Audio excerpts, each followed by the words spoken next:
Dans cette vidéo, nous allons aborder le sujet des inégalités salariales entre les hommes et les femmes. Dans notre société, l'inégalité salariale entre les hommes et les femmes est un fait réel.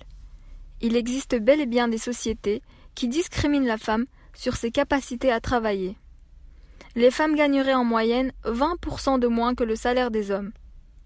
En effet, la femme aurait le désavantage majeur de pouvoir un jour tomber enceinte, ce qui entraînera un congé maternité et donc des absences, des remplacements, etc. Tout ceci engendrerait de grandes pertes à son employeur. Cette inégalité est également due au fait que les femmes travailleraient moins que les hommes. Selon une étude, 30% des femmes sont à temps partiel, contre seulement 7% des hommes. La répartition des tâches familiales, notamment après la naissance des enfants, pousse les femmes à sacrifier leur temps de travail professionnel au profit du temps familial. À présent, nous allons tenter d'apporter une réponse à la question suivante. Faut-il obliger l'égalité salariale entre les hommes et les femmes?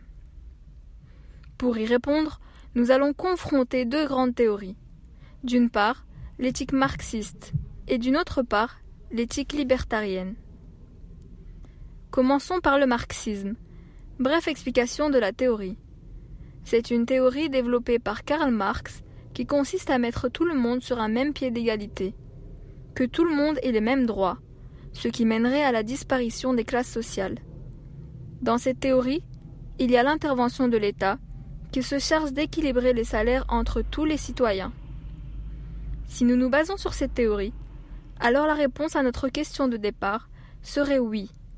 Au sein d'une société, la femme et l'homme gagneraient au centime près le même salaire et donc, obliger l'égalité salariale est une action juste, car elle participe à rendre le monde économique le plus égalitaire possible.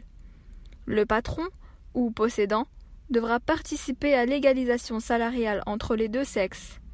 En d'autres termes, rendre la classification neutre sur le plan du genre. Qu'en est-il de l'éthique libertarienne? Bref explication de la théorie. Cette théorie a été fondée par Robert Nozick, selon qui l'action juste est de garantir un maximum de liberté aux individus. La valeur sacrée de cette éthique est la liberté. Chacun peut faire ce qu'il veut, ce qui lui plaît, à la seule condition de ne pas nuire à la liberté d'autrui.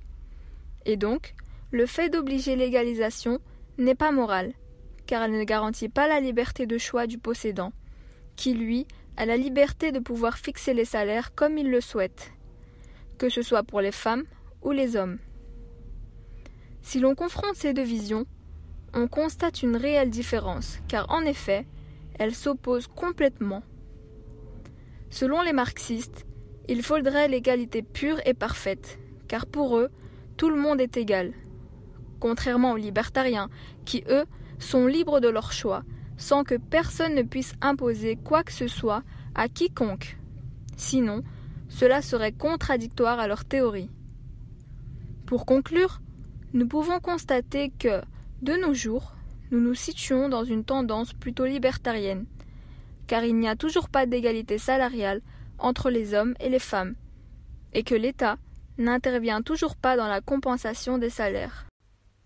Cependant, les femmes continuent à se battre afin d'obtenir l'égalité salariale.